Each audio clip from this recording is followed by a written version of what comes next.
Good morning. Good morning. So great to be here as always. Just such a happy way to spend time together. In thinking about the theme, connection, I suddenly remembered a story I heard in the 1980s. It was told, a true story, by a guy that I knew a little bit. He was part of a whole circle of Aikido practitioners, the martial art Aikido. I had a bunch of friends in the Bay Area who were involved, good guys to know. And his name was Terry Dobson. He died in the early 90s, but he's kind of famous for this story, known as the train story. It's a true story. A turning point came in my life one day on a train in the suburbs of Tokyo, in the middle of a drowsy spring afternoon. The old car clanked and rattled over the rails.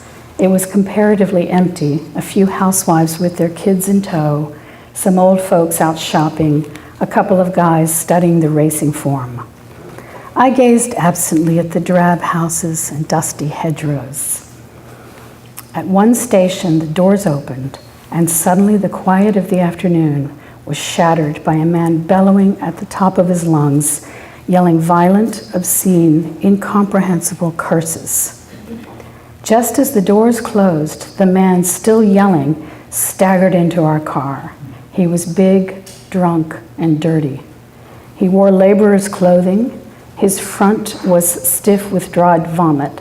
His eyes bugged out in fury. His hair was crusted with filth. Screaming, he swung at the first person he saw, a woman holding a baby. The blow glanced off her shoulder, sending her spinning into the laps of an elderly couple. It was a miracle that the baby was unharmed. The terrified couple jumped up and scrambled toward the other end of the car. The laborer aimed a kick at the retreating back of the old lady. "You old bag," he bellowed. His kick missed the old woman as she scuttled to safety. This so enraged the drunk that he grabbed the metal the pole in the center of the car and tried to wrench it out of its stanchion. I could see that one of his hands was cut and bleeding. The train lurched ahead, the passengers frozen with fear. I stood up. I was young and in pretty good shape. I stood 6 foot and weighed 225. I'd been putting in a solid 8 hours of Aikido every single day for the past 3 years. I liked to throw and grapple. I thought I was tough. Trouble was, my martial skill was untested in actual combat. As students of Aikido, we were not allowed to fight. My teacher, the founder of Aikido, taught us each morning that the art was devoted to peace. Aikido, he said again and again, is the art of reconciliation. Whoever has the mind to fight has broken his connection with the universe. If you try to dominate other people, you are already defeated. We study how to resolve conflict, not how to start it. I listened to his words. I tried hard. I wanted to quit fighting. I even went so far as to cross the street a few times to avoid the chimpera, the pinball punks who lounged around the train stations. They'd have been happy to test my martial ability. My forbearance exalted me. I was both tough and holy. In my heart of hearts, however, I was dying to be a hero. I wanted a chance, an absolutely legitimate opportunity whereby I might save the innocent by vanquishing the guilty. This is it, I said to myself, and I got to my feet. This slob, this animal, is drunk and mean and violent. People are in danger. If I don't do something fast, somebody will almost certainly get hurt. Seeing me stand up, the drunk saw a chance to focus his rage. "Aha," he roared, "a foreigner. You need a lesson in Japanese manners." He punched the metal pole once to give weight to his words. I held on lightly to the commuter strap ahead. I gave him a slow look of disgust and dismissal. I planned to take this turkey apart, but he had to make the first move. And I wanted him mad, because the madder he got, the more certain my victory. I pursed my lips and blew him a sneering, insolent kiss. It hit him like a slap in the face. "All right," he hollered, "you're gonna get a lesson." He gathered himself for a rush at me. He'd never know what hit him. A split second before he moved, someone shouted, "Hey!" It was ear-splitting. I remember being struck by the strangely joyous, lilting quality of it, as though you and a friend had been searching diligently for something lost, and your friend had suddenly stumbled upon it and said, "Hey!" I wheeled to my left, the drunk spun to his right. We both stared down at a little old Japanese man. He must have been well into his 70s, this tiny gentleman sitting there immaculate in his kimono and hakama. He took no notice of me, but beamed delightedly at the laborer, as though he had a most important, most welcome secret to share. "Come here," the old man said in an easily vernacular, beckoning to the drunk. "Come here and talk with me." He waved his hand lightly. The man followed, as if on a string. He planted his feet belligerently in front of the old gentleman and towered threateningly over him. "Why the hell should I talk to you?" The drunk now had his back to me. If his elbows moved so much as a millimeter, I'd drop him in his socks. The old man continued to beam at the laborer, not a trace of fear or resentment about him. "What you been drinking?" he asked lightly, his eyes sparkling with interest. "I've been drinking sake," the laborer bellowed back, "and it's none of your damn business." Flecks of spittle splattered the old man. "Oh, that's wonderful," the old man said with delight. "Absolutely wonderful. You see, I love sake too. Every night, me and my wife, she's 76, you know, we warm up a little bottle of sake and take it out into our garden, and we sit on the old wooden bench that my grandfather's first student made for him. We watch the sun go down, and we look to see how our persimmon tree is doing. My grandfather planted that tree, you know, and we worry about whether it will recover from those ice storms we had last winter. Persimmons do not do well after ice storms, although I must say that ours has done rather better than I expected, especially when you consider the poor quality of the soil. Still, it's most gratifying to watch when we take our sake and go out to enjoy the evening, even when it rains." He looked up at the laborer, eyes twinkling, happy to share his delightful information. As he struggled to follow the intricacies of the old man's conversation, the drunk's face began to soften, his fists slowly unclenched. "Yeah," he said, "I love persimmons too." His voice trailed off. "Yes," said the old man, smiling, "and I'm sure you have a wonderful wife." "No," replied the laborer, "my wife died." He hung his head, very gently swaying with the motion of the train. The big man began to sob. "I got no wife. I got no home, no job, no money. I got nowhere to go and nowhere to live. I'm so ashamed of myself." Tears rolled down his cheeks. A spasm of pure despair rippled through his body. Above the baggage rack, a four-color ad trumpeted the virtues of suburban luxury living. Now it was my turn. Standing there in my well-scrubbed, youthful innocence, my make this world safe for democracy righteousness, I suddenly felt dirtier than he was. Just then the train arrived at my stop. The platform was packed, and the crowd surged into the car as soon as the doors opened. Maneuvering my way out, I heard the old man cluck sympathetically. My, he said, that is a very difficult predicament. Sit down here and tell me about it." I turned my head for one last look. The laborer was sprawled like a sack on the seat, his head in the old man's lap. The old man looked down at him, one hand stroking the filthy, matted head. As the train pulled away, I sat down on a bench. What I had wanted to do with muscle had been accomplished with a few kind words. I had seen Aikido tried in combat, and the essence of it was love. I would have to practice the art with an entirely different spirit from this day forward. It would be a long time before I could speak about the resolution of conflict. So here we have an example of empathy, because connection is very much dependent on empathy.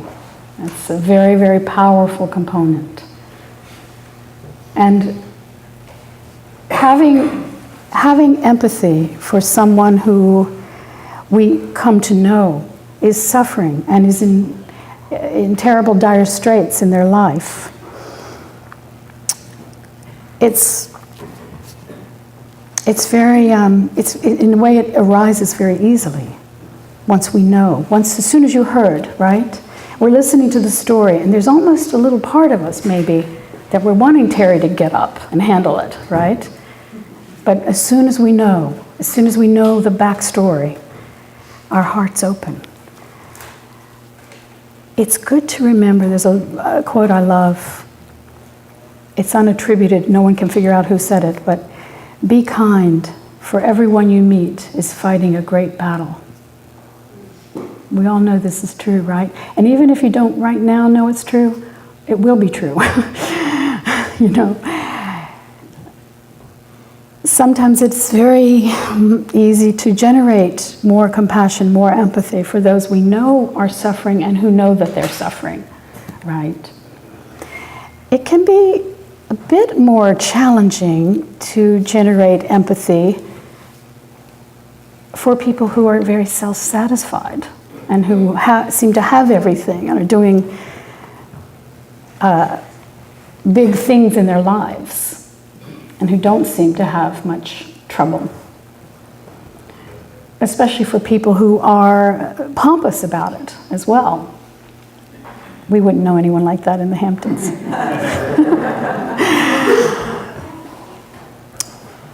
They too, though, are going to be fighting, if they're not already, fighting a great battle. And you also don't know, even with extremely rich people, they may have a kid on drugs, they may feel lonely in their lives because everyone just thinks of them as a slot machine or something out of which they might get money.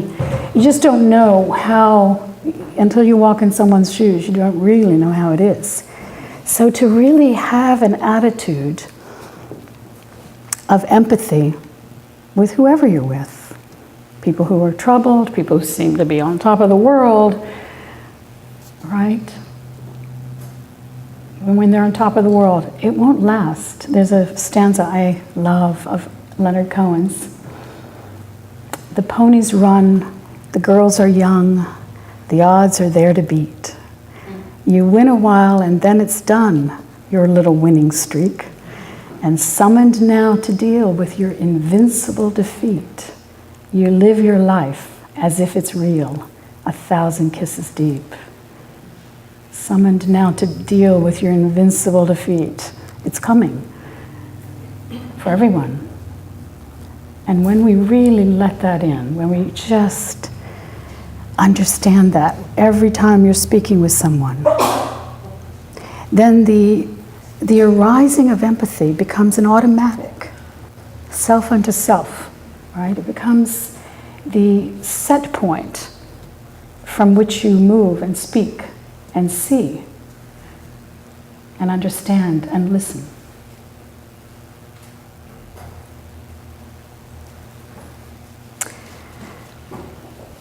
Now, this is also not to say that there isn't tremendous joy to feel empathic with as well, right? Another component of empathy and of connection is feeling sympathetic joy. It's in Buddhism, it's called mudita, sympathetic joy. It means the arising of happiness when your friend is experiencing some wonderful thing or some success. And we also, as humans, we know that that doesn't always arise easily. Sometimes, even with our dear friends, some little jealousy might arise, or you know, kind of a why not me, or those kinds of stories. But if you can move the attention into this sympathetic joy to allow when someone you love, or even just that you know, is having some kind of success or wonderful situation, to let that happiness be a little contagious for you, and thereby increase your happiness immensely in your life. If you can turn your empathy to this kind of sympathetic joy, you're guaranteed a lot more happiness. You're not only dependent on your own good fortune, right? You're able to experience a great loveliness. And isn't it wonderful when you have a friend who you really know is happy for you? One of my best friends died a year ago. Fantastic friend. He was a legendary film producer and a philanthropist. He's an amazing person. And he would be like the first person I would call when something good would happen, because he would always say, "Isn't that wonderful?" And then he would brag about you behind your back to all your mutual friends, you know. He was so clearly happy, you know, happy for your success, happy for something good in your life. That also produces tremendous connection. When you know someone's got your back, when they get the beauty of your trip, when they're on your team, you really feel connected with that particular person. So this kind of, that kind of empathy, which I highly encourage, has a sweetness to it. And it's not only, obviously, for the connection that you will naturally feel, it is also for your own internal well-being, right? It's just as these hymns we're singing this morning, right? We just let the doors blast open and let it roar through you for your own sake. Okay, thank you.